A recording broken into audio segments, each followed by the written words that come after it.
Welcome, everyone. Irongeek cast number 167. Murdered Hornet threatens the Mead. Let's kill the fucker. Or something like that. Crap. I don't remember what I even called it. Tame. I don't think I put a swear word in it. Kill them. Yes, because we cannot let the Murdered Hornets kill our honeybees because our honeybees make the Mead, and the Mead makes the Adrian happy. So we can't have that. Got to keep Adrian happy. Exactly. Yeah, I mean, that's really what matters. That is the priority. And, not for like cross-pollination and, other food producing, but There's a lot of things honeybees are good for. They're good for general crops and harvesting and production of various vegetables. But the important thing to me right now is the mead, because I'm on lockdown. And what else do I have but the mead? yeah, I probably shouldn't answer that. How's everybody doing tonight? I mean, I was going to say Susie and her five-fingered sisters, but or Rosie. Yeah, I'm doing good. It's getting awfully filled as of recently. The what? My hard drive is getting awfully filled as of recently. You gotta delete some of that porn. People still store that? Dude, I do. You can get higher def stuff, but via BitTorrent, and you can off of like XXN. What is it? Pornhub or XNXX or something like that. But is it really needed? I'm pretty sure. Yes. Guys used to do their thing, to like VHS and prior to that, and that was definitely nowhere near high def. Well, yeah, but then also you have to remember that sometimes certain things go away and you just don't think about it until you think about it and you can't find it anymore. And there's also a thing about there is a point where porn can get too high def where you see the imperfections.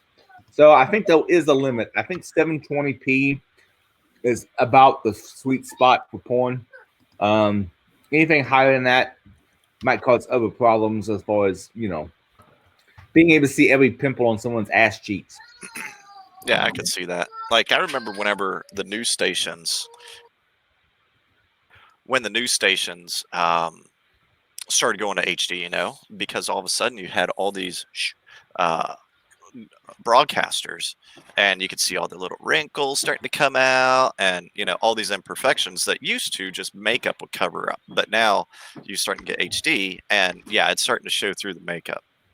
Yeah, watching TV shows that switched from one format to another, like I remember watching some Buffy the Vampire Slayer from back in the day. Love that show.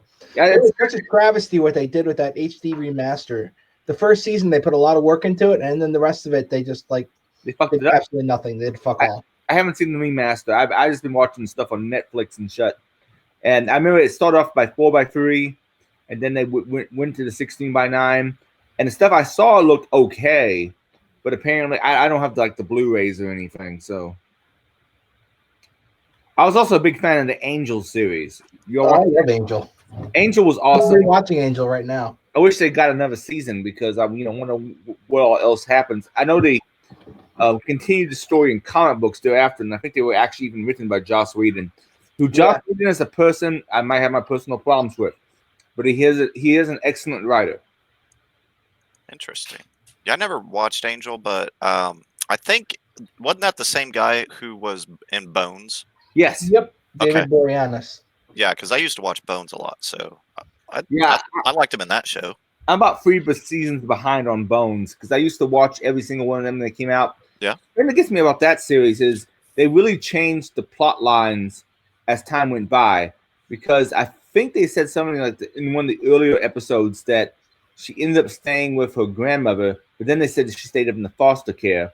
And they also had this plot line in the early episodes about Bones being an alcoholic. They didn't really? outright state it. Yeah.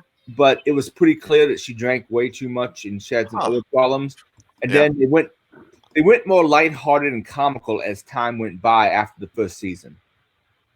She's a weird looking chick. I think she's pretty damn hot. Then again, the first time I ever came out as heterosexual was because of Linda Carter.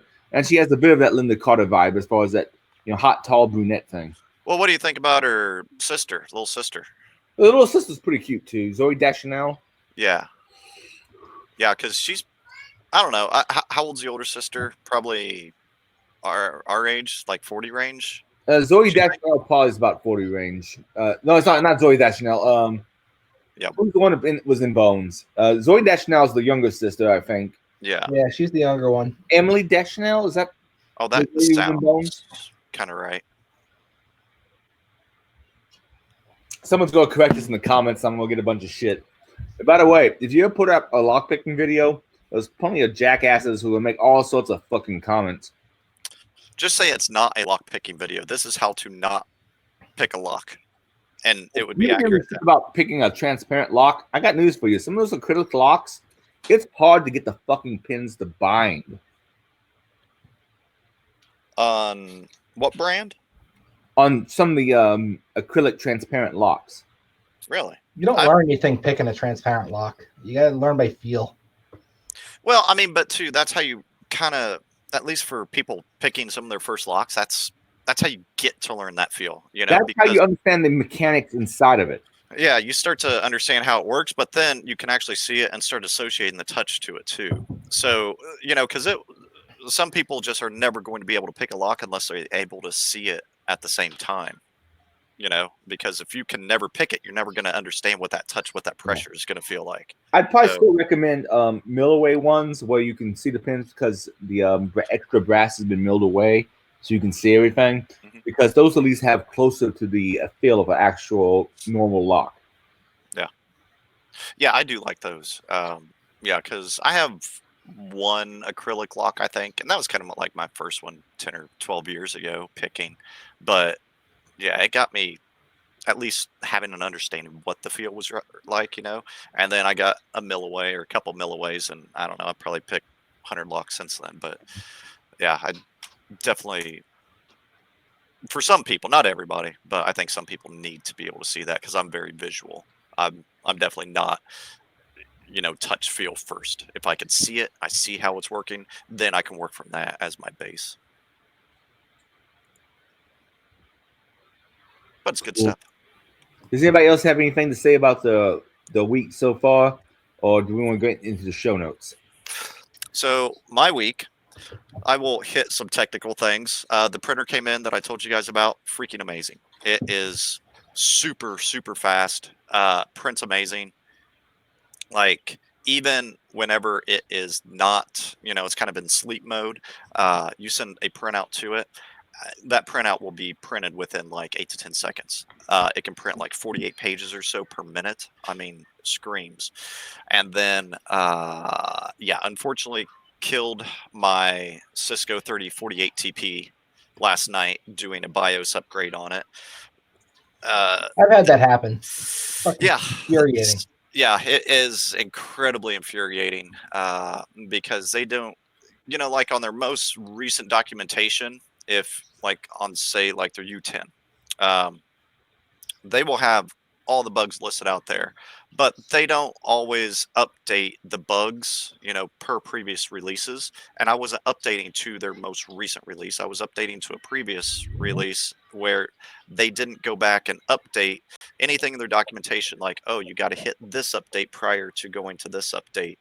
And as well as they don't go back, you know, the nice, amazing people they are and just like patch their stuff to do a check. And if you're not up to this update level, nix the install and we don't allow you to update. So yeah, I totally bricked my 48 last night. It was time to get a GPIO thing and just like clip onto the board and pray. Yeah, and I don't like I'm done with Cisco. I'm never using Cisco even in a home lab again. I am just so done. I actually ordered some Arubas. I mean, and I know how to use Cisco's, but I've had issues with them, so many issues in the past. The fact that you have to have so many different installers for so many different devices, they're as buggy as all get out. You see some of the work that Red Balloon Security did on Cisco routers and other devices. They found some really cool exploits by essentially dumping the firmware and going through it line by line. Was that somewhat recent? Because I did see something that recent. was like 2 years ago. Oh, okay. Because I know there's something recent as of like 2 or 3 weeks ago that somebody had been going through Cisco firmware as well. which I was going to check out and haven't yet. But yeah, I ordered some Aruba, and too, officially, like on their switches that can do layer 2 and at least some layer 3, you're not supposed, even though you can use the layer 3 functionality without licensing, you're not really supposed to. But with others like Aruba, you can. Like, if the functionality is built into the Switch, no additional licensing needed, you can use it. So I have full layer 3 coming at less than half the cost. Actually ordered 2, so I have 2 48 port plus 4 10 gig SPF plus or SFP plus that I'm going to slip together for less than I paid for the one Cisco. Chuck is in the house. What's up, Charles? You know it. What's up? How you doing, man? Doing pretty good, man. Can't complain. See, that was amazing. I just talked so much knowing that Charles was here, just wondering how long he could wait. I was just gonna say, man. Now you know, like you were in the Cisco rant. It was a beautiful rant. Oh, Cisco just annoys the crap out of me. I couldn't kill it. I couldn't kill the rant. You got a webinar next week, aren't you? Yes. Yeah. Right. I think it's Wally this week. Unfortunately, Pyro, we had to move off to another week because some kind of conflict happened. Yeah. But I think you're next Thursday, not tomorrow, but the Thursday after that. That's right. Back on my browser BS. Basic browser hacking. Oh, that kind of BS. Yeah. Now, I was gonna feedback off what you just said, Israel. It's like I first got my introduction to IT working in Cisco Tech in high school, and it is the most user unfriendly shit I have ever seen. Oh, it's infuriating. It is absolutely anathema to a good user experience. Yeah, and two, like this 3048, and I won't stay on this much longer, but some of the newer product lines is going into their NXOS software, which is obviously different from iOS. So everybody who's grown up with iOS over the last 20, 25 years, it has a similar touch and feel, but it's definitely not the same. There's a lot more stuff you have to do to program it out appropriately, and it was just one of those like, hey, so all you guys who have actually been loyal to us, screw y'all.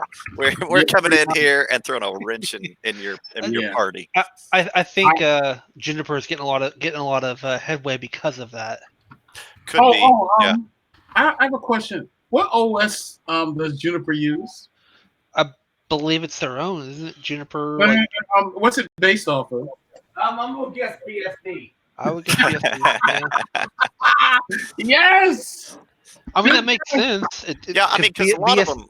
Yeah. BSD is free, and it has. I mean, NetBSD has amazingly good networking. Yeah, and most of them are based off of Unix in some form. Mm-hmm. So, as well as too, if you look at most of these big ones, the Cisco's, the HPs, even Arista, lower level, the Broadcom chipsets, that's powering almost all of them. Like Broadcom has the freaking market. Yeah. Even the MicroTics, I think, even are using Broadcoms. And if it's Broadcom, it's going to be running either Unix or Linux. Like I know a lot of the Dell MX stuff is running Linux, I believe. Okay. Yeah, and Arista's running native Linux because I was like almost getting ready to buy some Aristas, and I was like, man, that just a little more than I want to pay. But yeah, they're running Linux and actually virtualizing like the routing tables and stuff like that. I mean, it's kind of interesting, some of the tech that's going in there now. Like they actually have databases built on the boxes. Yeah. It's funny because Cisco Cisco hurt my feelings early in my career. I was in charge of a PIX 515. Yeah. And I killed like a lot of VLANs at the job because I didn't realize that. I thought like programming the switches, you do the right commit, the right. With the PIX, once you type that command in, it does it automatically. It just takes it. And I didn't realize that. And I got some calls saying, "Hey, we're offline over here," and I'm just like, I don't know what could have happened. I looked, the VLANs were gone. Yeah. The only thing that saved my life was Notepad, because before I did anything, I always had all my configurations backed up in Notepad, and Notepad saved my life. I copied that command back into there, and boom, there was the VLAN again. And I said, "Thank you," and I will never have anything bad to say about Notepad, even its cousin, the plus, ever, because they saved me. That's awesome. I had another network admin who essentially would never do a save running or copy running config to startup config. Yeah, which I didn't know that they didn't. And for me, that's pretty well standard. Yeah. And so all of a sudden, here we go. I go in, rebooting switches one day. Mm-hmm. Holy crap. Like, there's next to no configuration on a couple of these switches. It's like, well, why? Like, updated iOS, restarted the switches. No, that one actually wasn't on Cisco. That was on him. But updated, and everything's gone. Yeah. Like, and come to find out, he never did a copy running to startups. Like, what the freak? Really? What is you doing? Now, I said I love Notepad. Hey, I will forever hate Windows NT. I don't care. Yeah. I patched you. Windows NT, I'm talking to you right now. I patched you like Microsoft told me to do, and you blue screened on me and cost me some downtime to a public web server. Luckily, a friend of mine called Backup Tape saved. Okay, so I feel this is like a Charles story coming on. No.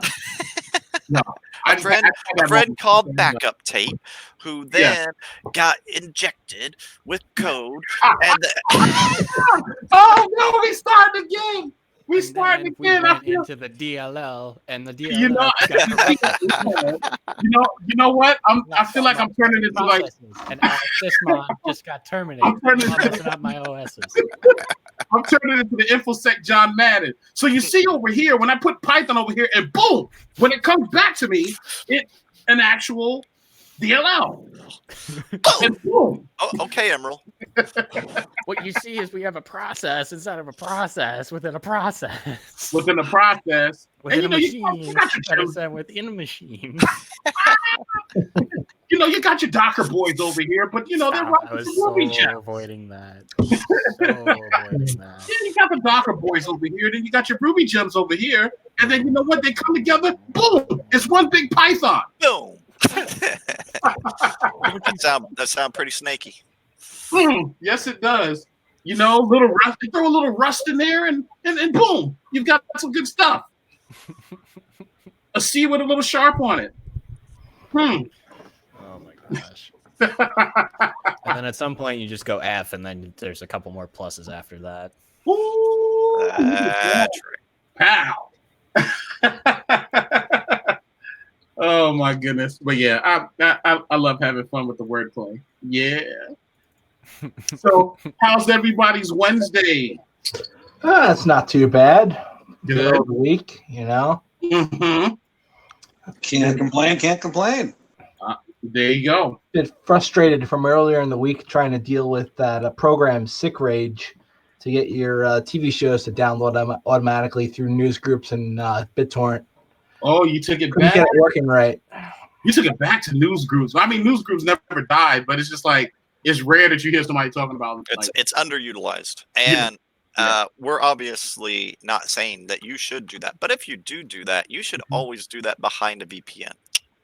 Well, obviously, I'm running the whole thing through PIA. Yeah. There you go, man. That's called living. That's right.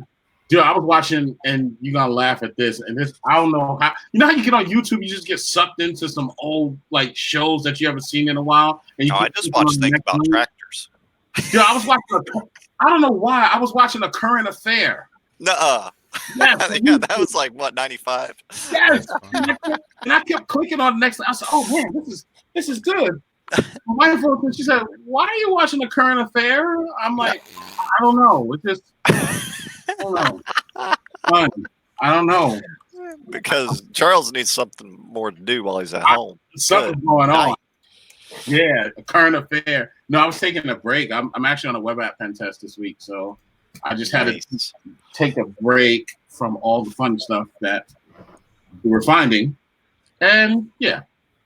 Current Affair. And then I knew it was bedtime because MASH was on.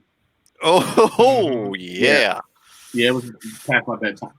You start seeing the hooies on the TV. It's like, Yeah. oh, gotta go to bed. Yeah. Yeah. Well, I don't know. What time's MASH come on? Is that like 11? Dude, this was like 3 a.m. It was like really? Yo, it was MASH came on one of these channels 3 a.m. All I hear is da, da, da, da, da, da. I'm like, oh shoot. I said, You know what, if you actually heard the lyrics to that song, doo, doo, doo, doo. the MASH theme song's actual lyrics. Huh. I heard it from the movie. Suicide is painless. Yes, you got it. Oh shit. Wow. Yeah. Anyway, Hopefully at some con I get to do karaoke with Charles. Oh fuck no! If y'all start doing that, give me advance warning so I can get the fuck out of the room. Me and him can sing Ebony and Ivory. That'd be awesome. no, oh my goodness. And That would be really fun to watch. you guys should reverse the roles. Oh shit. Oh hell. No. Oh my God, that would be so crazy. Like, That'd be awesome. I'm picturing it now and I'm laughing. Like, One of my favorite things about Secure West Virginia, I don't know if they did it last year, but previous years they always did hacker karaoke, and that was a lot of fun. oh man, I hope we're out of this so we can do that. I hope that would be nice. I That's hope the thing. I think that's the toughest thing for me is that, like, just not. Adrian, we should have some karaoke at Who's Your Hacker Con. it's scheduled for the first fucking day, but we're still play it by ear Yeah, because of this COVID-19 shit. yeah, Or to put it accurately, it's COVID-19 is a disease that the particular virus causes. SARS NOV2 crap. Now I'm trying to remember the exact name of the virus. SARS-NCOV-2. Yes, there's the virus. Then COVID-19 is the name of the disease. Then coronavirus is the name of the family of the disease, which both versions of SARS apply to. That's a family that can just go screw themselves. And you know, SARS stands for Southeast Asian something else. Mm. No, it's a sudden something respiratory sudden something respiratory sickness or symptom or something like that. Because SARS, MERS, and a couple of them are in the same category of coronaviruses. I don't know. All this is Sudden acute respiratory syndrome. pretty American. I was wrong. Sudden acute? Like it's all in English. No, Frank, did you say sudden acute something? Sudden acute respiratory syndrome. Respiratory. Yeah, acute. Yeah, that's what it was. Yep. Okay. Well, it's got cute in the name, so it can't be that bad, right? Right? Yeah. All right. Yeah. Oh God, I love this. That's why I love Wednesdays. Another thing gets me about the whole I'm just gonna call it the coronavirus, the new coronavirus. Yeah. Winnie the Flu is my favorite name for it. Winnie the Flu. I'm done. Is that some people seem to get it and recover from it and have no problems, and other people have massive issues with it. Well, they're saying with some kids now, it's actually cutting off the circulation to their extremities, and they're like losing fingers and digits. Shit, I haven't heard about that shit. I got a new name, Whoopi Fluberg. Oh shit! I'm just. I'm acting up today. I don't know. I'm just having some fun today. Yeah, Whoopi Fluberg. Yay. I've heard Booga Flu. But yeah, I've heard that one. Whoopi Fluberg. Yeah. Maybe we should get into the show notes finally. Boom. Yes. I gotta. Oh yeah, maybe we should. Okay, what do we have first? Under breach report, we have a couple different things of ransomware. So first off, I don't know if I put this one on here. I don't think I did. Fresenius. Oh yes, I did. Okay, Fresenius is Europe's largest private hospital operator. They've been hit by ransomware, and this is just one of the larger incidents. Hospital systems, insurance companies, state like COVID-based agencies, globally have been getting hit hard. Obviously, not everybody's being infected, but a lot have been infected with ransomware recently. But just hitting on some of the highlights that I saw this week. So they're based out of Germany. They were hit with ransomware. They cover 40% of the. Actually, let me just read this. The company provides products and services for dialysis, hospitals, and inpatient and outpatient care with nearly 40% of the market share for dialysis in the U.S. So big, yeah. And not only do they impact, EU, they have a global impact.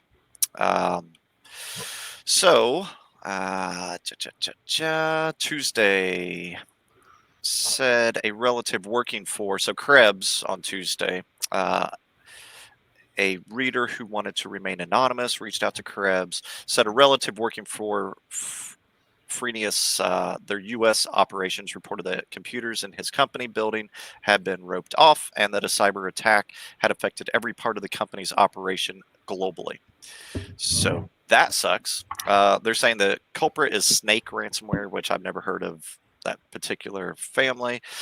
Relatively new strain, first detailed earlier this year, that is being used to shake down large businesses. Shakedown. So, yeah. On Tuesday, the Department of Homeland Security, Cybersecurity and Infrastructure Security Agency, CISA, issued an alert along with UK's National Cybersecurity Centre warning about advanced persistent threat groups. State-sponsored hacking teams are actively targeting organizations involved in both national and international COVID-19 response. But yeah, so, and there's a little bit more on there. But yeah, that's a biggie. And that's really kind of a down low asinine thing to do too, right? Ransomware. It goes after like the tools that the techs will be using. Yeah, and everybody knows right now that people are wanting the ventilators. There's a shortage of them, and these are potentially life-saving devices for a ton of people. And to know that people are targeting those, that's pretty low level. It's one thing that you have somebody's data, identity theft, things like that. That sucks, just, to a certain point, but actually influencing who lives and dies ultimately, since they can't have something that intentionally doing that is low level. Now, so just to be clear here, it's not a spray and pray that's happened to hit hospitals, which I'm sure are they don't have the best security. These are these are targeted. Yeah, explicitly targeted. Yeah. Yep. Yeah, that's a very large money maker. Yeah, and we've been seeing, they started doing the targeted phishing campaigns. Like they started doing COVID phishing campaigns probably about 3.5 to 4 weeks ago. But within the last week and a half, we've started seeing them target actual like first responders whenever it comes to COVID and respirator or ventilators in this time. But professionally, I've been seeing a lot of hospitals targeted. So a lot of hospitals directly targeted. Question: are they large hospitals or small to medium? Yes, it's almost all of them. Okay. They're not really differentiating between large and small. And two, you don't, as an attacker, unless they're really doing their homework, I don't think a lot of them are paying too much attention as to size, just due to they know right now is probably the best time that they will ever have to get a payout. Yeah, that makes sense. And I recall having a conversation with a vet about this, and he was ranting about how every single hospital administrator, every last one whose hospital is being held up for ransom by ransomware should refuse to pay the ransom. The best logic was, if the attackers find that there's no payday in this, they'll stop. But it's one thing to say, you want to make the broader ecosystem, you want to help save lives by making the attackers not target hospitals anymore. But when you're the hospital administrator and there are people under your care that you could take action to supposedly help save them, even if it means paying someone holding you up for ransom, it's not really. And what are you going to do? Yeah, and the one really good thing I will say though is there's very few hospitals right now. Just due to the attack surface, all of them are being attacked. There's very few that are actually, getting fully. There's actually a couple of volunteer organizations that are InfoSec guys who are trying to help out hospitals for free with their InfoSec shit. Correct. Yeah. But there's very few that are actually being infected. Like if we were to look at them as a industry vertical right now, I would say them as an industry are probably lower than just about everybody else.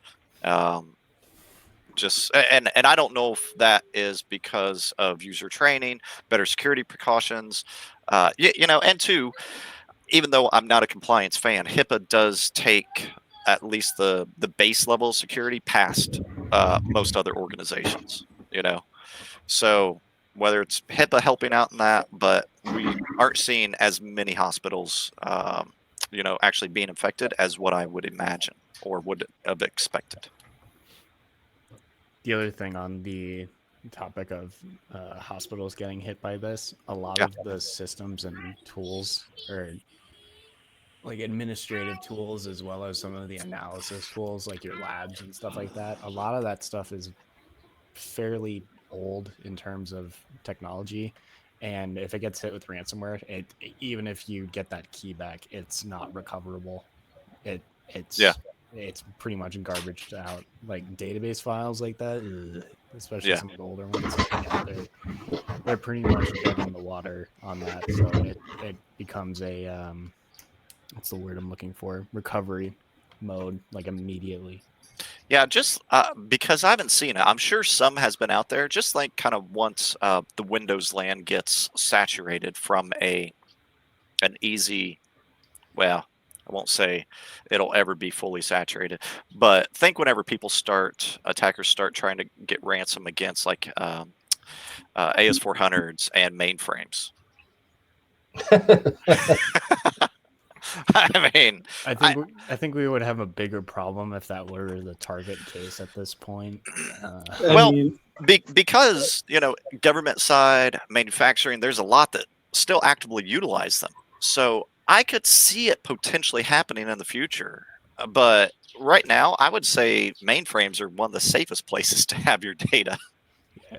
Because no one targets them. Exactly. Yeah. Security through obscurity, right? I mean, that's the whole thing. Why Macs aren't targeted, Macs aren't attacked because it's a lower attack surface. So why would you or lower payout? So why would you bother attacking it? Yeah. Well, I mean, for the general reason, and that Mac users typically have more money to burn. It's marketing 101, really. What is your target audience? You want to reach as many people as you want, and to get the most money out of them. Yeah, you go with the odds. Yeah, you run it like you would a business. I want to market to all, like I run a security company. I want to market to all companies that are running Windows AD that I can service. I'm going to have a couple of Mac clients in here and there, but most of it's going to be Windows. Same, and I want to market that. I want to say, hey, and build my products around that. Ransomware is the same way, or the same basic principles anyway, in general. Also, the snake ransomware propagates over public network file shares. So cool. AD 101. That's swell. Good for them. Yep. Did it Mimikatz out any? and then start hitting like $$sign. I don't think it. I'm not seeing that in this article from Sophos. On Okay. it. Probably can find something in like an any run or something. Yeah. Later. Okay, next up we have Taiwan state-owned energy company suffers a ransomware attack.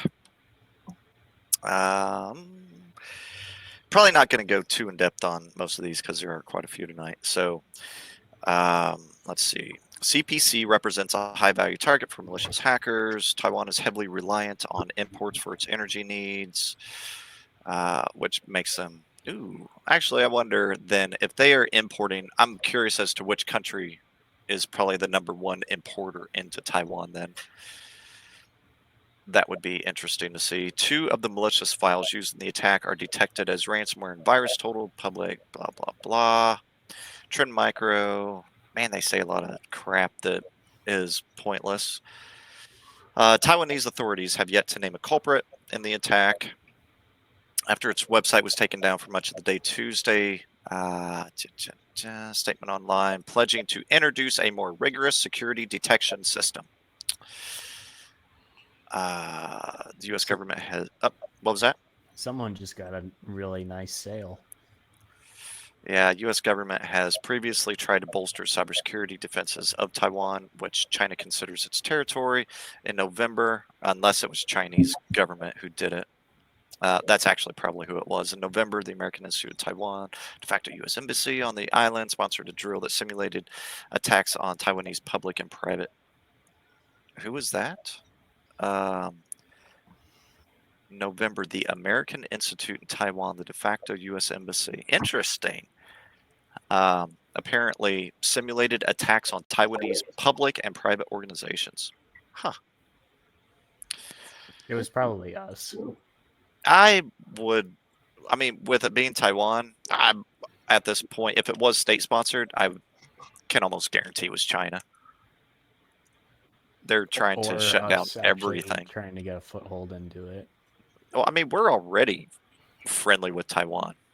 Yeah, friendly, but obviously it's not going well. I mean, are we friendly enough that we are going to take actual meaningful action if China actually goes after Taiwan? And I don't mean to helping them. Last thing I saw this week was they were trying to, like, the U.S. was supportive of Taiwan becoming their own independent country. Apparently, I read that somewhere. So I think, at least from that, I think we are in a pretty good state with them. Yeah. I hope that Taiwan does maintain its independence. But I've been told Taiwan doesn't exist. It's just a province of China. China says that's what China says. It's a rogue province, according to China. Mm-hmm. That's because their former emperors and whatever are still in Taiwan, or at least very old ones. I don't know about emperors. Well, when they had the various, was it a Chinese civil war between the communists and the more, the not communist ones? Feudalist. Shanghai Chek, I think, was that the one who founded Taiwan? I'm slightly inebriated, so I'm maybe fucking this all up. It's something. You're just not inebriated enough. That's the problem. No, he's inebriated enough. Probably. Drunk history. Here we go. But yeah, the people who didn't want to be communist got the fuck out and went to Taiwan. Yeah. And founded their own country, which my understanding is not doing particularly bad in this pandemic. But no one wants to acknowledge their existence, or not no one, but who doesn't want to acknowledge their existence? Do you see that phone call where the guy hung up when they started talking about Taiwan? All right, one of the Chinese people just dropped off, I think. What happened? No, it was Jack and Charles dropped off. Oh, it might be Chinese interceptors trying to kill this. But did you see that particular WHO interview? Well, a person started asking about Taiwan, this one lady started asking about Taiwan, and the guy like hung up on her. Oh yeah. So that was Yeah. He pretended not to hear the question at first. Then when it was repeated, he hung up. Then when they dialed him back, and I don't know why he actually answered again, but he answered. He was asked like, for what about states other than China? Like Taiwan, whose answer to COVID-19 has been very good, robust, and their low infection rate is a testament to this. And the WHO's representative's answer was, like every other Chinese province, there have been varying rates of success with tackling the COVID-19. So the WHO was pretty much, people say WHO shouldn't be political. Saying Taiwan is a province of China is political.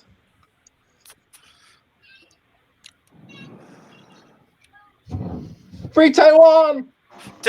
When we were like growing up and in school, Taiwan we considered a country at that point, right? We never. Mhm. Well, it depends at what point. My thing, sometime in the 70s, I think we recognized China as China and didn't officially recognize Taiwan, even though unofficially we still do. I'm not quite sure on the details of that, but my understanding, we still provide some naval defense for Taiwan. Huh. So while maybe even us in the United States officially kind of don't acknowledge Taiwan, we do. That's my understanding of the situation. I could be wrong. Someone correct me in the comments, and someone go back and read the comments. There may be things that we can do, but a lot of other companies and countries can't, because China has a very strict one China policy. I never plan to go into China, so I officially, me on Irongeek Cast, I officially recognize Taiwan as its own sovereign country. Well, for example, there's a board game I play, and you guys do your thing. I'm happy y'all to do that thing. I'm not sure what all products come out of your country that I use, but I'm happy to recognize you guys as your own country. So, for example, there's a board game that I play, and it does cover history, using real history as well, and it even goes back to like the end of World War II, back before the one China policy, and in it they actually stated China and Taiwan as separate entities, which China goes, no, Taiwan has always been part of China, we don't allow that. So when they had stuff printed, manufactured in China, China basically said, no, fuck you, you're not getting this because of that. So they had to go back and reprint that with that corrected. Well, China's been particular about various things. So it's actually, what is it? Is it the there's some organization on YouTube who does things about China, and China tries to censor various things. Like apparently Brad Pitt couldn't go to China for various number of years because he was in what is it? Something in Tibet. There was some movie he did back in the 90s, I think it was. That upset the Chinese, and also various things have been edited and changed, like Doctor Strange. Oh fuck, I'm watching what Israel's doing. Doctor Strange. Okay, they had to change the character of the Ancient One for multiple reasons. For one, he was a Tibetan monk type character who you can't acknowledge Tibet as something separate from China, so that's why the Forgotten One was partly changed. But also, the Forgotten One was a bit of a stereotypical Tibetan character with the Fu Manchu look to him. And so the SJWs in California and Portland and so forth would have freaked out about the Forgotten One. So I understand why Marvel had to change the Forgotten One to be a cultic white lady instead of the Tibetan Asian dude that he was in the comic books. Yeah, I mean, yeah, I mean, at least the character I think was handled very well. I think the movie actually was pretty damn good, and the character I think was handled pretty well. And yeah, I have to admit, at the time that was being made, they did what they had to do to make the movie. Make the movie with the minimum amount of public backlash. Yeah, and apparently China is a pretty big movie market. Though I wonder how many movie markets there are now, seeing as how even once we open up again, a lot of people probably won't be going back to the movie theaters for a while. I know that there's the sales numbers for movie tickets in China are not the same as sales numbers for tickets in most other nations because China takes a bigger cut of movie sale revenue than most other nations. I believe it's 75. They take 75% of it. I'm not 100% certain of it, but I believe that's the amount they could take. Wow. Yeah, I mean, but China, even despite taking such a large cut, is still an appealing market because they don't stop producing babies. Well, they did for a while, but when did the one-child policy stop? They had a one-child policy for quite a while, but then they stopped that. When did that? If they stopped it, it's been like the last 5 years. It's been upheld for quite a long time. Well, they have a lot of people in China. A lot of people.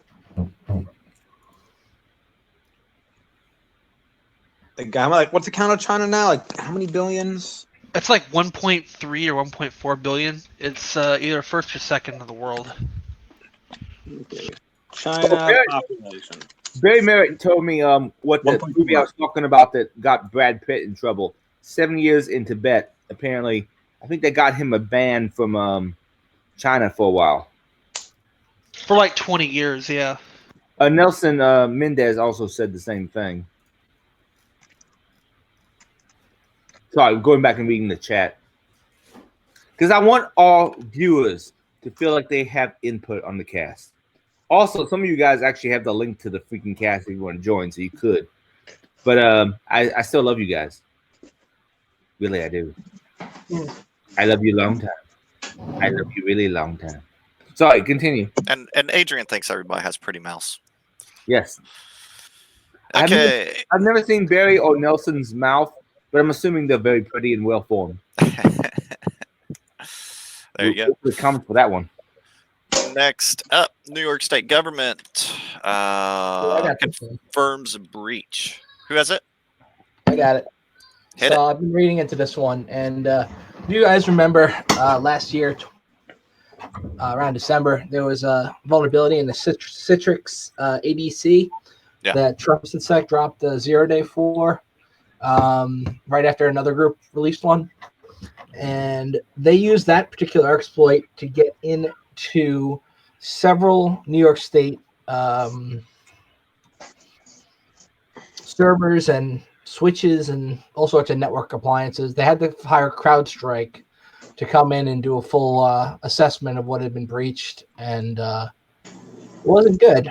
But when the reporters were asking, if this happened, New York was denying it, and then eventually they admitted it. So yeah, that Citrix vulnerability got a lot of mileage. Yeah. Nice. So that's pretty much the ins and outs of that. It was they got somehow they encrypted switches, and that makes no sense to me. You can't encrypt a switch, but whatever. Well, maybe they're referring to the VPN type devices that they just called switch. Well, I mean, theoretically, you could. Some of the switches run Linux. You can, encrypt out an entire Linux box. That's true. And some of them even run like native Linux. Like Arista runs native Linux. So you could get on there and run anything you want like you would a normal box. Cool. Yeah. Shh, don't anybody do that. That would be bad. This one's for you. The Grand Crab attack is back. Yeah, so just can't really talk about it because I really don't have anything written up on it, but I have had people come to me asking for, hey, what's going on with this ransomware? And it's Grand Crab. It's back. So their vacation was 8 months or something. Mm-hmm. They never released. Phobos is making a pretty good comeback too. Yeah. Gan Crab never released any decryption keys, though, right? Or did they? No.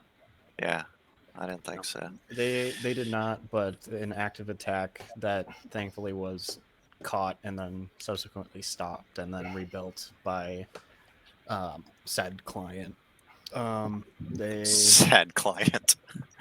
yeah, said client. I thought you said sad client. That well, I mean, With a single tear going down their face. Maybe Sad client. maybe sleepy. Sleepy client. But yeah, they got it done. So really didn't hang on. Okay.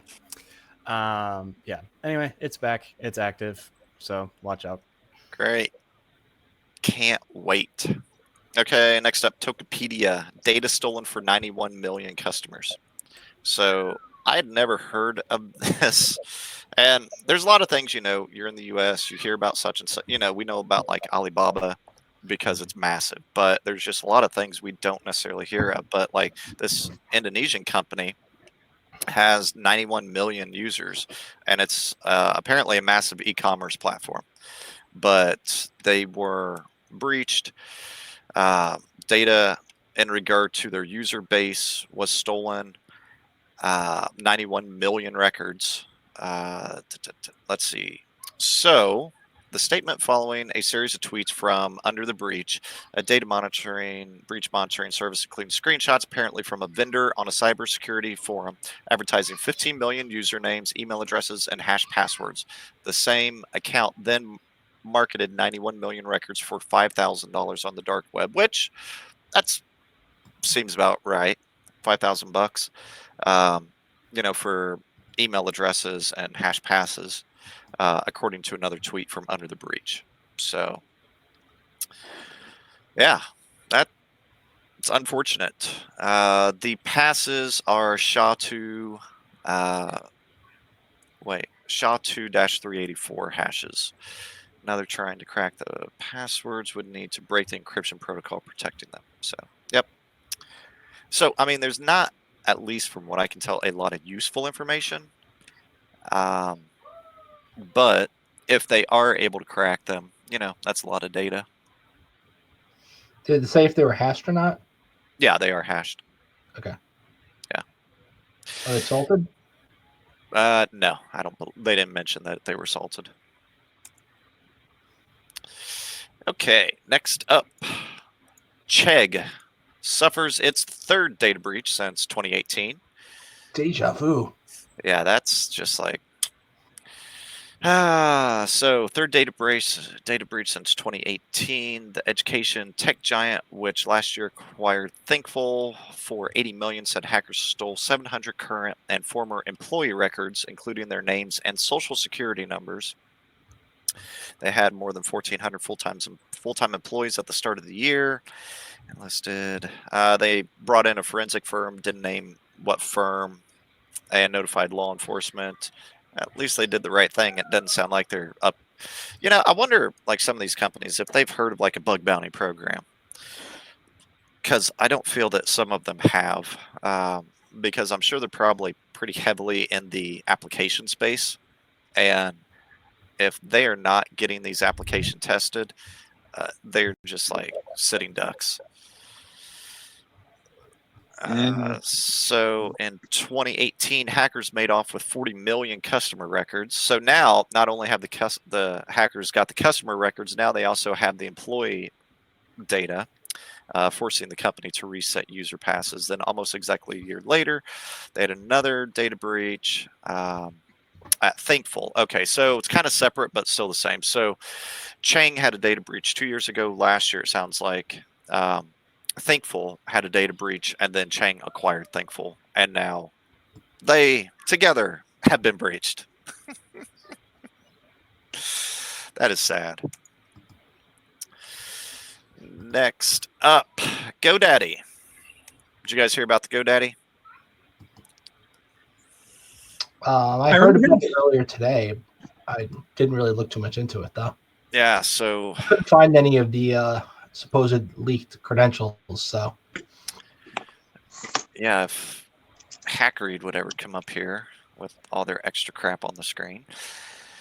Okay, so yes, GoDaddy. What was it? They were going against some SSH accounts. Let me see. it says they modified the SSH file. Okay, that could be. Right. I'm trying to find. According to sources from within the company, an investigation was started right after noticing suspicious activity on its server subset. It was revealed that an unauthorized person managed to gain access to the credentials. GoDaddy customers were assigned to link to SSH on their hosting account. The unauthorized access was proactively blocked, and the investigation is still underway. Oh, so sounds like they may have been able to stop it. I don't know if any data was actually compromised then. It sounds like they may have caught it nearly in real time and been able to get in there and stop it.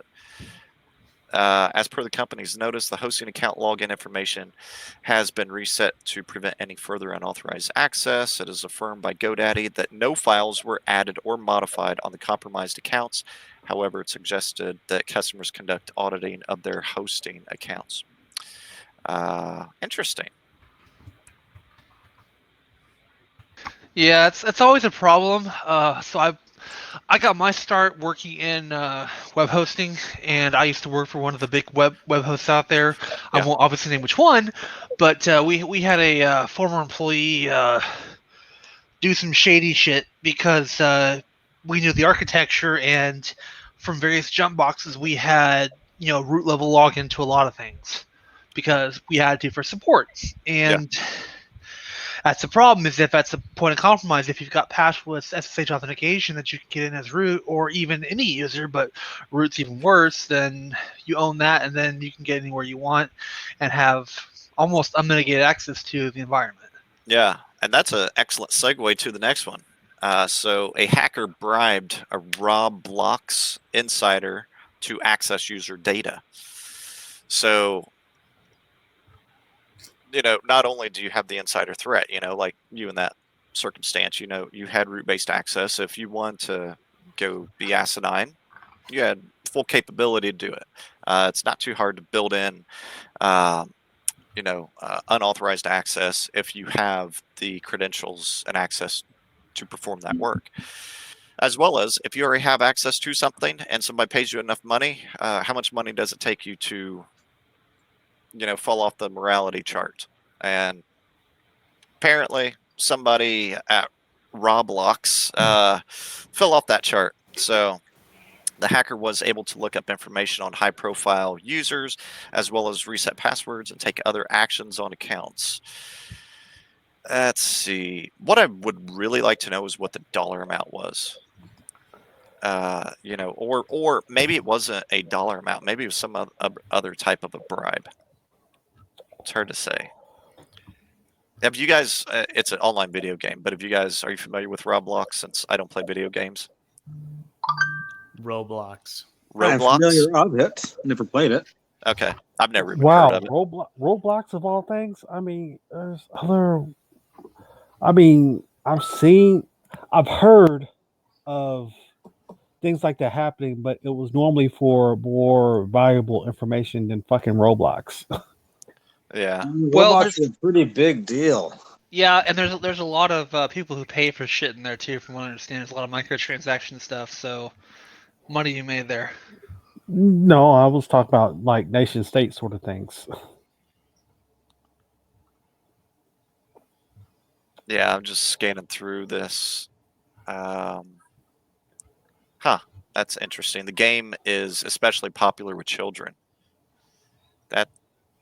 That makes it that much worse. The demographic that you're supposed to target with microtransactions.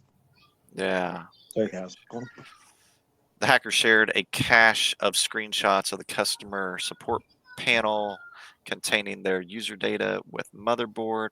Screenshots mostly contain personal information such as email addresses and a handful of players, but some of them included high-profile users such as the YouTuber LinkMon99, who apparently that user's known for being the richest player in the world. Okay. But too, I wonder, like with that player, like I'm sure their YouTube channel is pretty popular, but I wonder if they're getting like million views per YouTube video that they put up, and that's essentially a full-time job, right? Next up, Wii, N64, and GameCube source code leak. Nah, pretty I thought bad. it was a Wii. Nintendo. I thought it was the Wii that got leaked. Apparently all three. All right. Yeah. That's a. I mean, because especially N64. Woo. I also heard that supposedly the 1999 demo of Mother 3 that was played at some kind of, it might have been played at E3, I don't know, was leaked. Just word of mouth. For those who don't know what Mother 3 was, an early celebrated video game in Japan. It was known as Mother.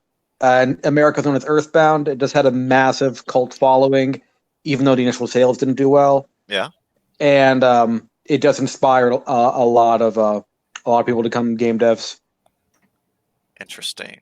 Yeah, because the first Earthbound Zero, known as Mother, did not have a U.S. release. The only way we had U.S. releases were basically pirated ROMs from the NES, and then Mother 3, Earthbound 2 did not ever have a U.S. release either. It was only in Japan. So I know that there was a big project underway, actually finished like a couple years ago, to do a full translation of it to make it in English. Yeah. Part of the reason it didn't do so well is because of its the original Earthbound in America didn't do so because of its very strange marketing campaign where, among other things, it was emphasizing how much you can smell the I don't know what it was, some game pamphlet. No, the actual guide had a bunch of scratch and sniff stuff in it too. I don't know what the fascination with smells was, because the game was not smell oriented. This not being that much of a gamer, this sounds very, very weird. It's a very unusual Western RPG, because you think, Japanese RPGs usually you think of like, Final Fantasy and very weeaboo. No, this is very Western, so it was very unusual for the time, and it used some very, very unusual mechanics too. It's like you get the impression if you're playing it that whoever made this was on a constant acid trip.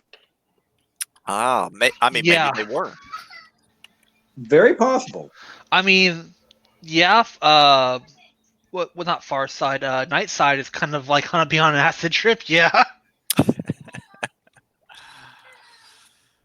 Yeah. One last thing with this. Last week or somewhere in there, we talked about the credential stuffing attack against a lot of Nintendo stuff, and that affected like 160,000 accounts that were compromised. So I'm wondering if that had anything to do with it. Maybe not, just speculative, but who knows? But yeah, that's Nintendo in the news from a security perspective 2 times in a 2-week time frame. Oh yeah, I think it was actually a subcontractor for Nintendo that designed the hardware. Because I remember specifically the hardware blueprints were released or leaked, hacked, or whatever you want to call it. Well, I mean, if that's the case, and now we have hardware, now we have software, as well as all the accounts. I mean, that sucks. I mean, it is kind of an old platforms by now, but you got to imagine it's going to be some code reuse over generations. And, yeah, and I'm sure you're going to have some lawyers just doing that whole pearl clutching, couch feigning thing about, oh no, now we won't make any money if we sell retro systems. Yeah, we're going to lose so much. Like, when did the Wii? Because the Wii U is the thing now, right? No, what's that handheld do? Switch. The Switch. Switch, yeah, that's their You thing. play Animal Crossing. Oh, okay. That is a very popular game among adults. Yeah, I think there was a Kim Jong-un meme. Frank, yeah, I posted that. You posted that, yeah. Okay, yeah. Now it makes sense. So when did the Wii kind of die off? Was that like? I mean, we all know it died off like 2 days after it was released. But when did it actually really die off? Like, they stopped really making games and doing stuff when for the Switch came out. So like 3-4 years ago. Yeah, thereabouts. Okay. I mean, that wasn't too bad of a lifespan, I guess. So I think it was originally released, probably 2010, 2008, 9, 10, somewhere in there. Who knows? And Charles loves Animal Crossing. And Charles also loves animal crackers, if anybody did not know. He's over on YouTube Land right now. Next up, oh yeah, Adrian will be very excited about this one. Cam 4 data leak. Adrian, are you familiar with Cam 4? Adrian, are you with us? And are you awake? Because we don't hear you. I'm But- muted. What's up? Cam 4, CAM number 4. Are you familiar with that site? I am afraid I am not. Oh, okay. Apparently, I pornography think site? it's, I think so. Yeah, I think it's like a live porn site thing. But they have had a data leak that exposes the personal data of millions of users. Hopefully, I'm not. 7 terabytes of data on an Elasticsearch cluster. Yeah, 7 terabytes. That included 10 billion records. Okay. Whew. But included information on Cam4 users, including first and last name, email addresses and password hashes, country of origin, gender preferences and sexual orientation, device information, miscellaneous user details such as spoken language, usernames and that would suck. Usernames and user conversations. Payment logs, including credit card type, amount paid, and applicable currency. Transcripts of email correspondence. Holy crap. Inter-user conversations, chat transcripts, token information, IP addresses, fraud and spam detection logs. So this, from a attack perspective, you know, I'm not saying yes or no, you should never go to these sites, but I will say what you should never do. You should never, ever, on any of these sites, ever use anything corporate. Ever. Never use it. Really. Remember the Ashley Madison leak? That was all those corporate accounts in there. Yes. Great. And Web that's addresses. yes. And what happens whenever you use your corporate email address? So, you know, the Ashley Madisons, the Adult Friend Finder, you know, some of these high profile, and this will probably become one of those. Cam 4 now will probably go to that level, is attackers will take your information, research you out, find out that, hey, okay, well, we have somebody at something.gov, you know. Well, that's not that good of an example because it can be hard to. Nah, actually, yeah, let's go with that. So we'll go with something.gov. So I, as an attacker, I send you a fish. Well, it doesn't even have to be a fish. It can just be me sending, hey, I have this information on you from the Cam4 Cam4 site that you were on. Unless you want me to send this to your wife, and here's her telephone number and her, you know, email address, or, you know, vice versa, significant other, all that stuff. Click on this link. Click on the attachment, and go through your security training, or else we're going to send this information to your wife. And it has a very, very, very, very high success rate. So one of the good things to do as well, have I been pwned? So it's good to keep an eye on have I been pwned. If you have administrative access into the email of your organization, you can sign up and get notified whenever there's data. What's his name? Troy Hunt? Troy Hunt. Yep. Yeah. Troy Hunt got hacked a year ago. A whole bunch of his databases got leaked. True. Yes. But the information he has are not really like private. They're things that have been disclosed elsewhere. Username and then password. Yeah. But have I been pwned? And I think there's one or two others. There's this Frank guy who does some stuff there too. But whenever there is one of your domain's emails associated with a breach, you know, you can get notified about it. And especially in some of these, you know, the Ashley Madisons and some of these high profile, kind of more sexually oriented, it's good to just know and have an understanding, you know.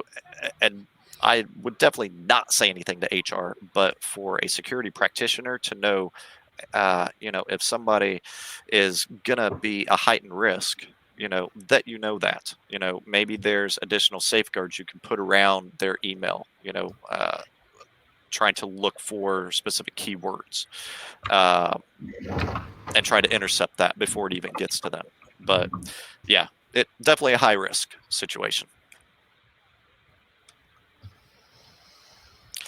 Anybody got anything to say about that? Yeah, don't use your corporate account for porn. It's a bad idea. Yeah.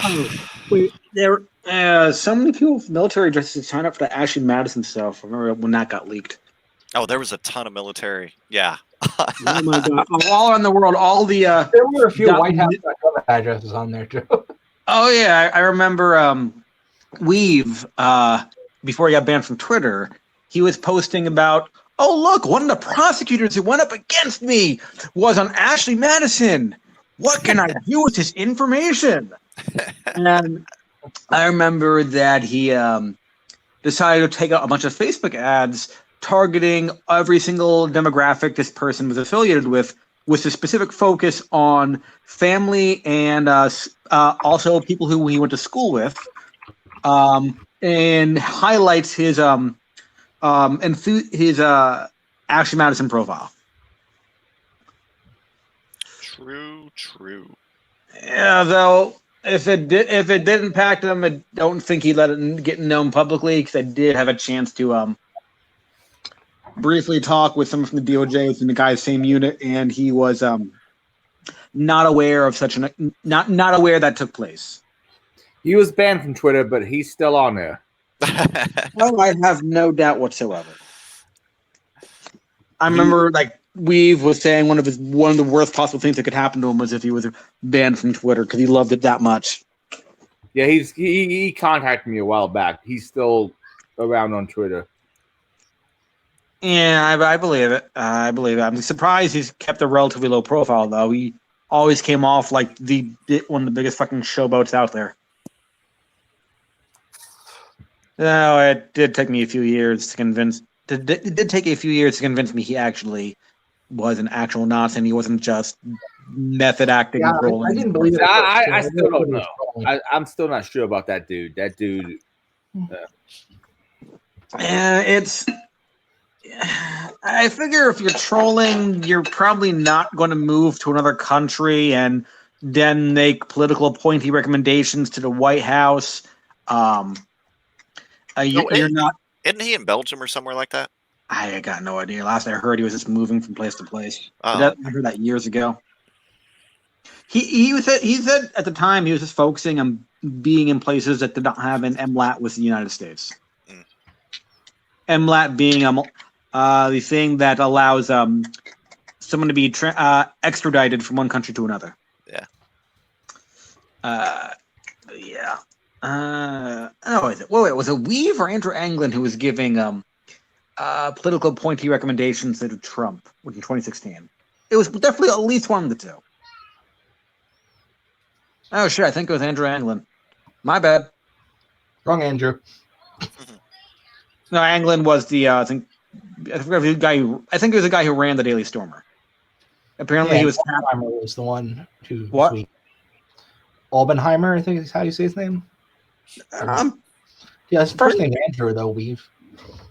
No, I'm not. So no, I'm pretty sure. I think about it. Andrew Anglin, not Auernheimer, but Anglin. I know there's both of them are Andrews, but they both also work together. Guy from Daily Stormer, he made a blog post some years back talking in detail about how he was tapped to provide political appointee recommendations for the Trump administration, and he gave it thoughts on a lot of the people whose names were named and his if he liked them or not. And I gotta admit, it's a little disturbing to read that, because Anglin, I don't know, Anglin, Weave, the whole white nationalism thing. It's just a mess. It's a mess. Yeah.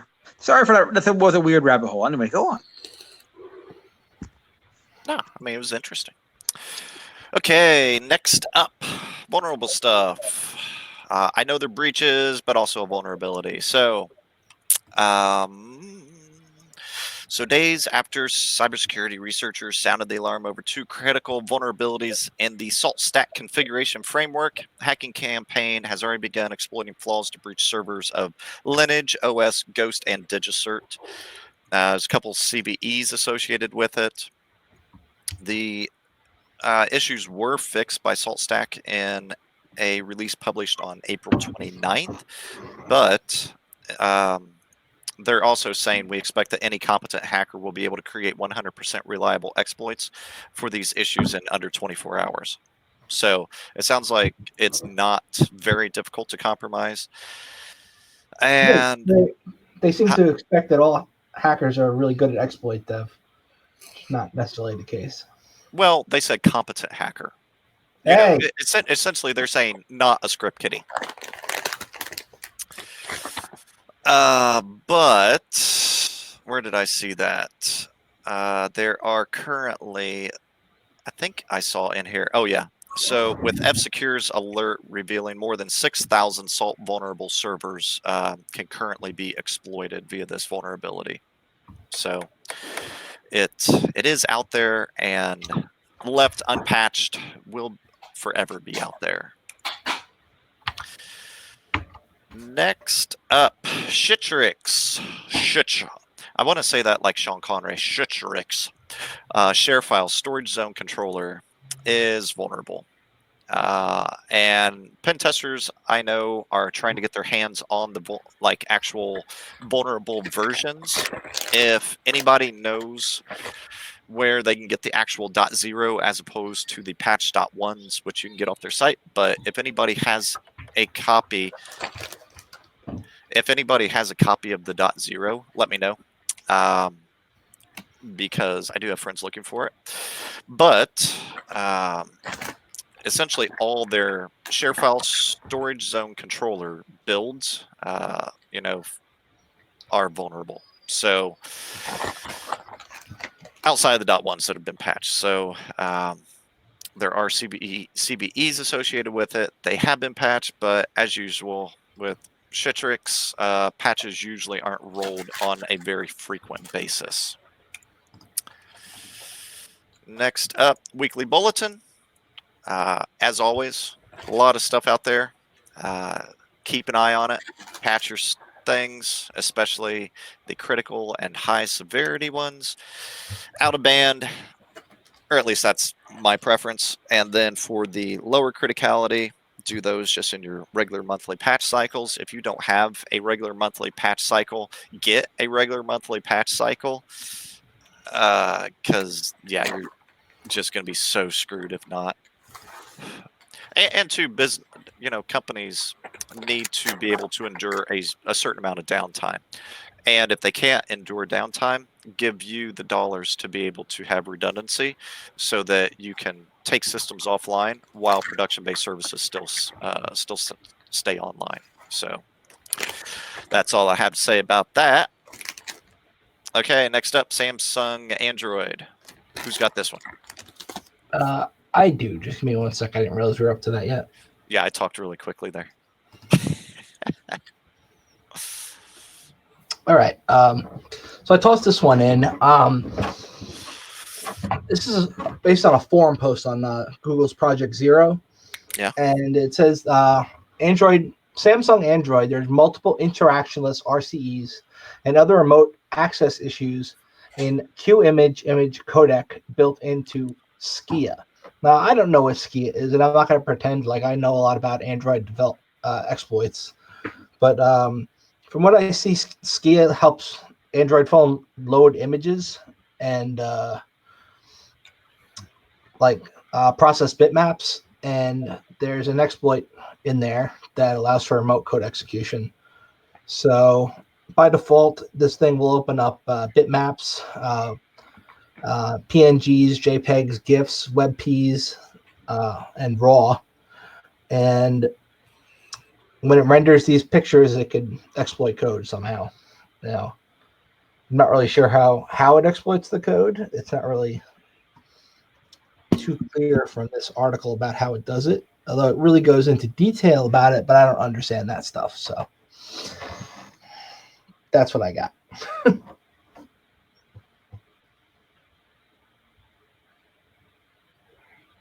Am I still live? What happened? Yes. No one's talking. Oh, sorry, I was muted. Yeah, so I was trying to read through it real quick to see if he goes into how he was able to exploit it. I mean, because there have been times, and we used to see this, probably 6-7 years ago, where malicious code would be embedded into images, even computer side. And the website would it would pull down like it would look like an image from the website, but then there'd be code in there it could execute. Well, even locally on an endpoint, actually having a JPEG or a GIF, things like that, you could. Now, Microsoft has done a lot to be able to kind of protect that more, but used to you could have a secondary item open from just an image, if it was embedded appropriately. So they may be doing something similar to that, but yeah, without like diving into it more heavily, it's hard to say. But yeah, it sounded like that Skia library. It's probably working off of something within that library that can be utilized for nefarious purposes. Who has the remote command execution on remote PC for Windows? God damn it, that's me too. Okay. Just space these out a little bit. All right. So during an audit, I don't know who Gremwell was doing an audit. They're an IT services company. They were doing a test deployment where a third party had to remote connect to special purpose computers for maintenance, and they chose a piece of software called Remote PC to log into these PCs instead of using native RDP. And it's a remote support desktop agent that will remotely connect to a computer that's got the server end on it, take control of the keyboard, the mouse, the screen. It's like TeamViewer, but most people haven't heard of it. So it sounds like something that would be like advertised on television. Yeah, it sounds like something for old people. I didn't put it like that, but yes. So the Windows client does not properly validate SSL certificates. So you can man in the middle it, capture creds, observe remotely access desktops, inject keystrokes and mouse events. And you can also hijack their auto update mechanism in order to get the client to execute arbitrary code. So that's pretty bad. They go through a whole bunch in the article about how they were able to test the SSL implementation and how they figured this out. So at first, they pretty much just had an unsafe program, but then they were able to get RCE by essentially telling it to pull down a piece of code hosted on a remote system and execute it in memory. So nice. That's not good. Also, there is a version number field that can be modified and have other code injected in there as well.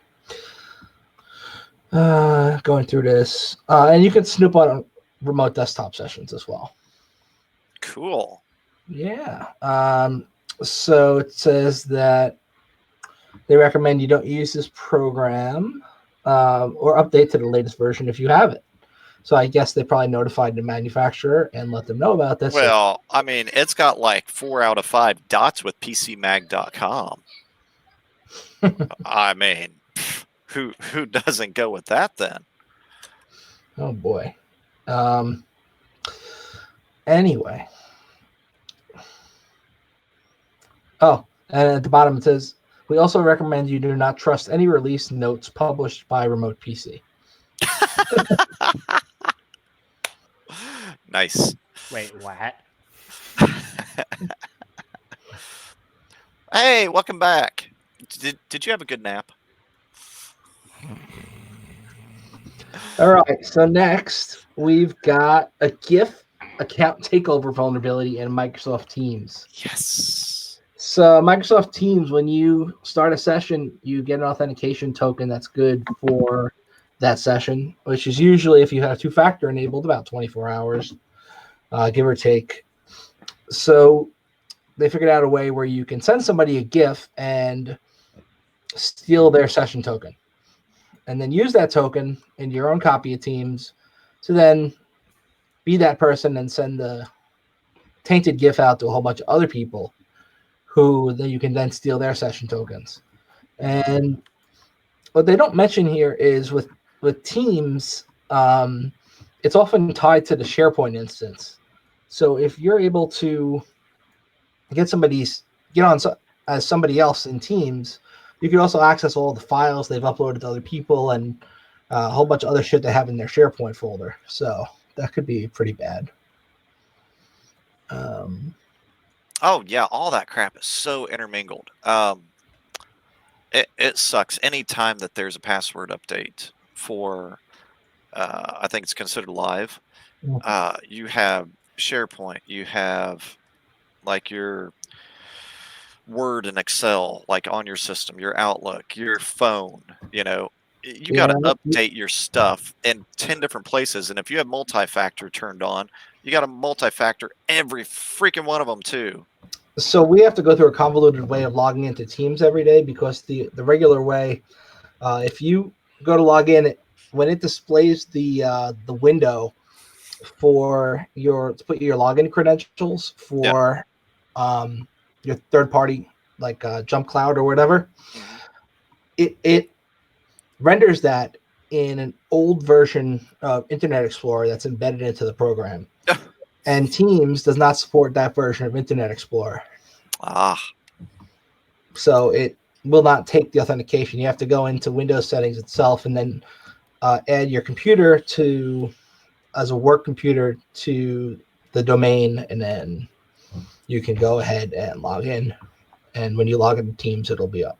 But it's a pain in the ass. Yeah. Barry said the Teams Vuln uses any image, not just a GIF. Uses a subdomain to bypass auth and escalate priv. But Microsoft has patched it. But yeah, that's only if you've applied the patch. Why, thank you. Yeah. Okay. What else? Family friendly library Zoom event hacked to who threw this on here? I did. Oh my gosh. Horrible. See, this is atrocious. It's bad enough to take over an event for children that doesn't throw up child porn. You have to be some kind of evil fucking. Yeah, that is horrible human being. That's disgusting. So the story goes the Lake Oswego Public Library offered virtual events for activities since it had to close in the wake of the COVID-19 pandemic. Last Thursday was trivia night being hosted on the Zoom platform, and never did the library staff or the general public expect it would be intruded upon in such a disturbing way.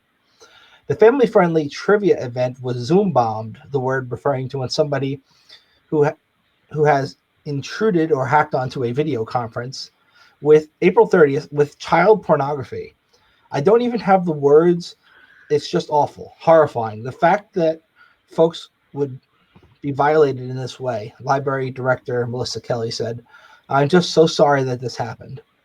The intruder had a generic screen name of Lindsay or Kelly or something like that, and it resembled a person from the public trying to innocently enter the trivia game. According to the police sergeant, the Zoom trivia activity was not recorded, so police have not been able to identify the intruder. Well, I'm glad they didn't record it. Not that they can't. No, you know what I mean. It's fucking gross. I get the they did not take over the presenter video. In fact, they did take over the presenter video. That's one thing. And if, in fact, that's what happened, then we recommend whoever the presenter is to make sure their password is good and secure. I don't think that's how they did it. I think they probably just left it open on the default settings where anybody can share shit.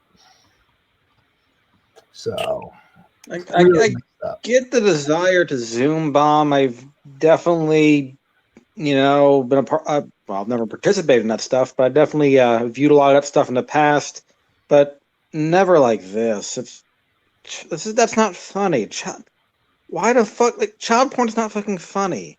No. And also it's kind of sucks to go after the library as well. But it's just it's not being edgy of child porn. You just why? Yeah, and too, like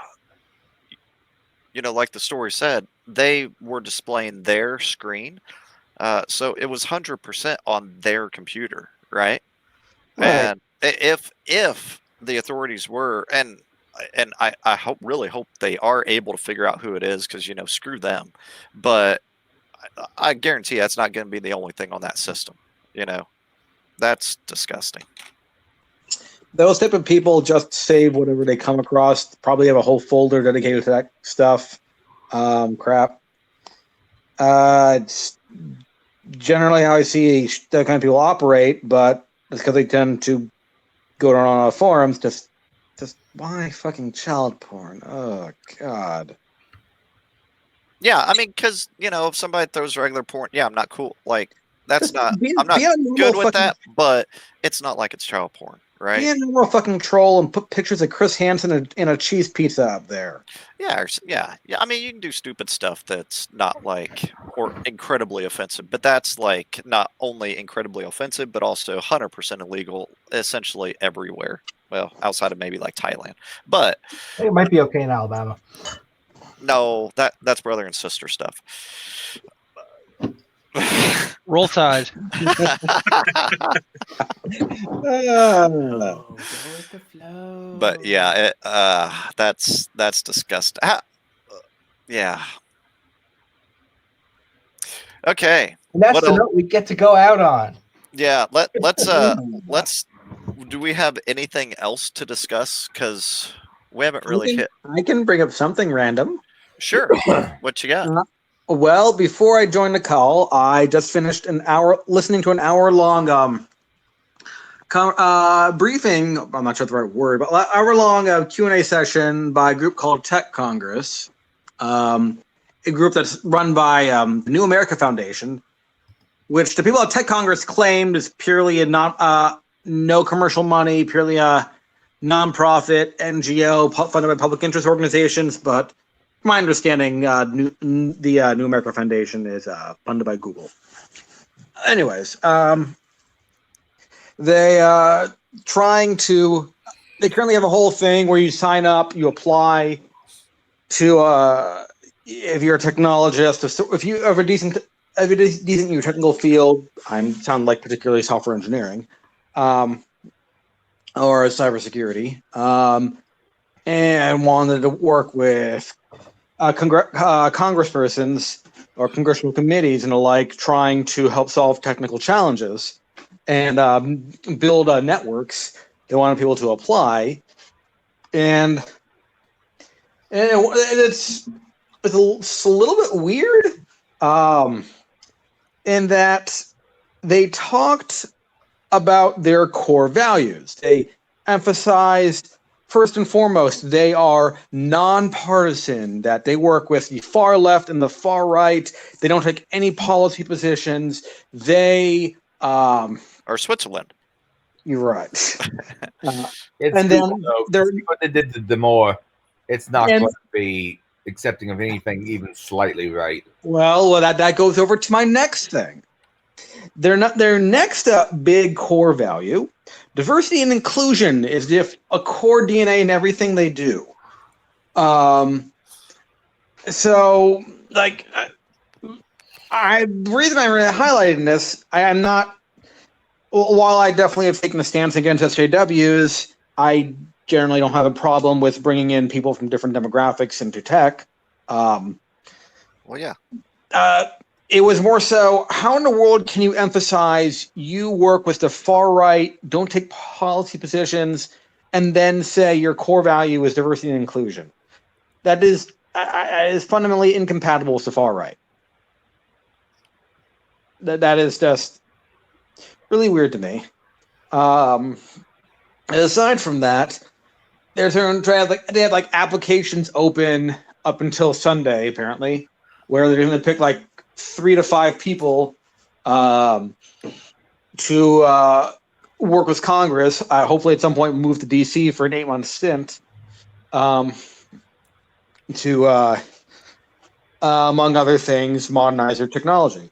It does, and one of the items they put out there, I was kind of surprised on. Apparently it's been the same problem for 5 years now. 5 years ago, I attended an event called Hack for Congress. One of the big things they said they really desired, the congresspersons that actually were there, was an congresspersons and staffers, was a mobile app that would allow different congresspersons in real time to see what the text of a bill is, and also see how many people or who else has what position on the bill at that point in time. Something you'd think would be relatively simple to code. Yeah, as well as actually useful. It's like one of the few governmental-based apps that I actually think would be useful. Well, today I found out they don't even have that yet. And what year was that proposed? I first heard about their desire for this in 2015. I don't know how long it's actually been a desire for it. Nice. So 5 years, they've not been able to get that kind of a mobile app in place. Yeah. Well, government works pretty slowly. Well, it wasn't just that. Originally, 5 years ago, when it was proposed, it was also emphasized that a lot of congresspersons, in their individual capacity for their own offices, don't necessarily have that much discretionary money. Doubly so when it comes to congressional staffers. So that cost was also a very big concern for them. So it sounds like it would mostly need to be relatively cheap or funded elsewhere. But then again, if you can only just Congress, I can't imagine it would be that expensive to maintain. You wouldn't think so.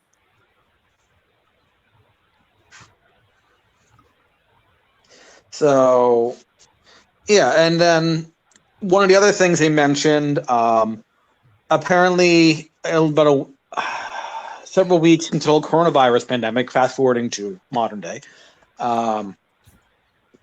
they mentioned an issue where the Appropriations Committee, where they normally physically sign, their appropriations, which agency gets how much amount of money, et cetera, in person. And since they were no longer really meeting face-to-face, obviously, originally they had a staffer go to each and every single congressperson's, I guess they were all in the same complex, same building, but not in the same room. They had a staffer go from, room to room and collect signatures on different items. And, then it occurred to them, if this staffer was infected with coronavirus, they could have infected nearly the entirety of Congress. So we can only hope. So they said, okay, we need to find something digital to work here. And then they said, what would be great? Something that, the policymakers would actually think is a substitute for a physical signature. Digital signatures, which they don't have the capacity for. Awesome.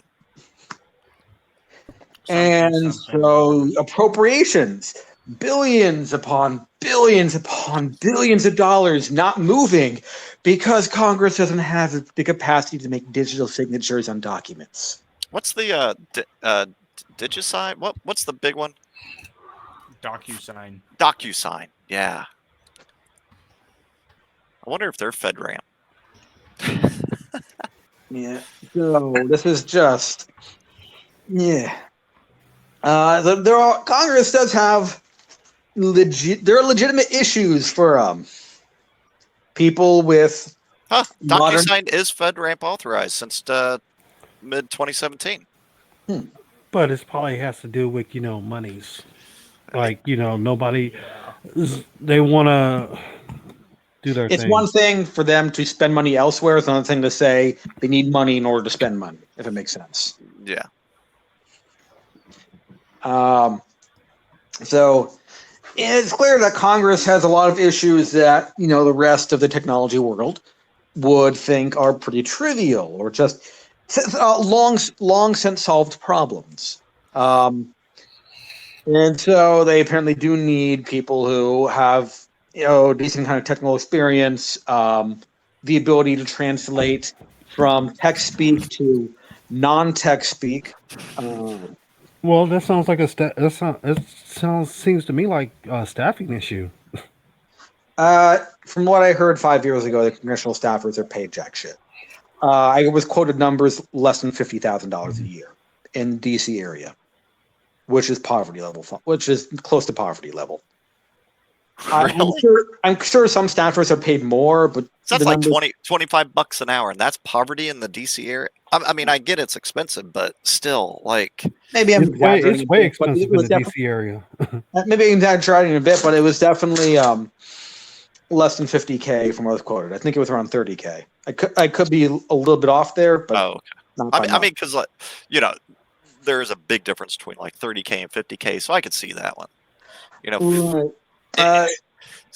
Yeah. Yeah. So, congressional staffers may not. They may very well want to pursue more lucrative careers elsewhere. I'm reminded of some write a article I book, read about become a millionaire. about a year ago, where one of the lead staffers that was advising policymakers on privacy issues relating to Facebook and Google and the like was, in the wake of the Cambridge Analytica scandal, was hired by Facebook and no longer commented on anything any congressperson asked him of. That's So, special. yeah, you're right. It is a staffing issue, but that's not really going to be one that's readily resolvable.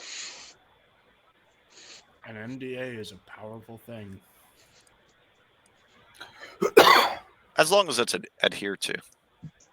Yeah. So I hope that was an interesting aside. Facebook's mob squads. Yeah, I would adhere to that one. Koch brothers and then Facebook. That's my ranking. The Koch brothers? On mob squad or like death squads? Yeah. One of them's dead. Okay. Still the corpse. It's literally just the Koch brother at this point. Yeah, must have pissed off the other brother. I'm calling it now. 20 years later, we'll find out. Well, he passed away like less than a year ago, I think. Caprico's volume is very low. It is. I was sitting away from the mic, so you couldn't hear me chewing. It's like I'm a little tempted to apply. Not that I actually would consider.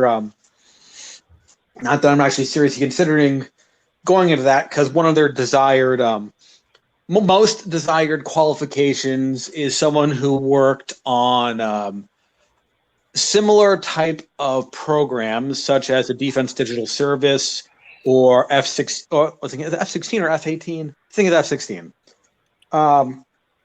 The GSA acquisitions team, I think that is.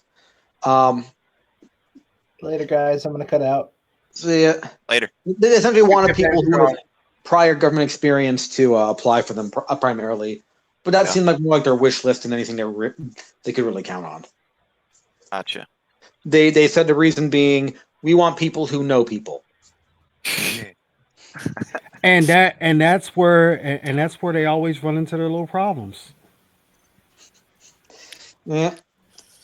Because you get people within the box who are going to stay within that box. Yeah. So, last comment I have on that is, I don't know if New America Foundation's funding has changed since years ago, where there's a big public snafu where Google fired one of their representatives or pressured them into firing one of the representatives who put out an anti-Google study. And then suddenly all the New America Foundation people I knew of took New America Foundation out of their profile bio. And like, I don't know if they're still primarily funded by Google or if they've diversified their funding base. Maybe they have enough of a diverse funding base now that they could just say, we use the buckets of money that were provided by public interest organizations to fund Tech Congress. I don't know. But as of at least several years ago, the name has been tarred and feathered with being what's the right phrasing? Being at Google's beck, and not beck and call, just being subject to Google's whims. That'd be a better way to put it. So that is all I got to say on that. That's all I have to say about that. Yeah, I was about to do the Forrest Gump quote too. Yeah, I went on a bit long-winded there, but I hope that was interesting to decide. Janai. Does anybody else have anything else to input on this particular cast? Barry, real quick, said CISSPs in DC should get a minimum of 150,000. Top secret clearance should get 250,000. That is an opinion. Yeah, way back in the day, I was offered. I'm not gonna say who told me this advice, but I was offered a job at $85K a year to stay where I am, close to Louisville, Kentucky, and 115 to go to DC. And someone said that was about a wash because of the expensive living going to DC. Yeah. And considering the time I spent in DC and the amount of traffic and so forth, if you have to drive into a place. Yeah, DC's traffic is not great, especially as you get closer to the inner city.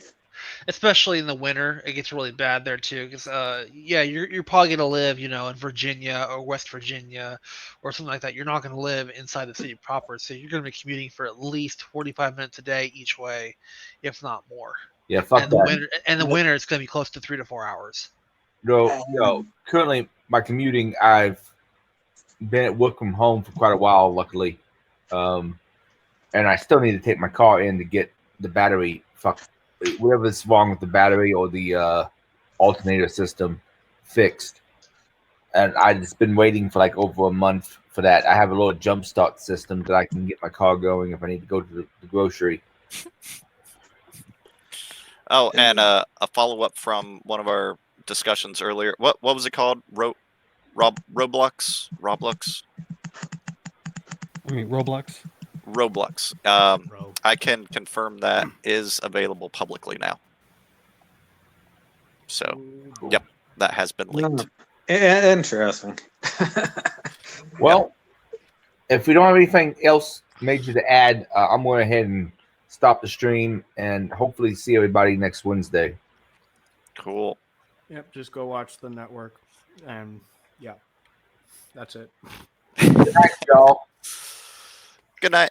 Have a good one, everybody. Have a good